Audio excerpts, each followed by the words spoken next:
তো নমস্কার বন্ধুরা, আজকে আমি এমন একটি খাবার শেয়ার করছি যেটা কিনা বড় ছোট সবাই খেতে পারে। আর কখন সেটা বলছি। তো দেখো, যদি পেটে মানে খারাপ আর কি, পেটের কোনো সমস্যা থাকলে, যেমন পাতলা পায়খানা বা আমেশা হলে যেভাবে আমরা চিড়েটা খাবো, তো চিড়ে জেনারেলি আমরা ধুয়ে নিলে কি হয়, চিড়েটা একদম ভিজে ভিজে অবস্থা হয়ে যায় আর খেতে ভালো লাগে না।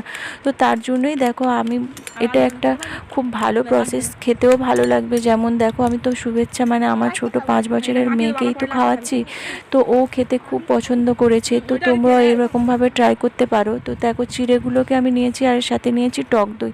তো মিষ্টি দই এখানে নেব না, কেননা টক দইটা আমাদের অনেকটা অ্যান্টিবায়োটিকের কাজ করে, যেমন আমাদের জীবাণুনাশক হিসেবে যেমন এটা কাজ করে। তো টক দই অনেক উপকার, তো তার জন্য এই সময় তো টক দই মাস্ট। আর দেখো, বাতাসাটা কী করে নিয়েছি, খানিকটা ভিজিয়ে রেখেছিলাম, দিয়েছি। আরও একটা করি আমি, কি জানো, বাতাসাটা জাস্ট ভেঙে ভেঙে ওর মধ্যে যদি দিই, ক্রিপসি ক্রিপসিভাবে পড়বে আর ও তো মজা করে খাবেই।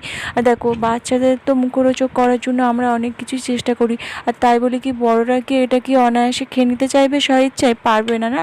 তো বড়রাও এটা ট্রাই করতে পারো। তো আমেশা বা পায়খানা এইরকম রেসিপি, তো সুন্দরভাবে তোমরা এটা ট্রাই করে খেতে পারো, দেখবে তোমাদের খুব ভালো লাগবে। তো এই ছিল আমার ভিডিও। তো কেমন লাগলো?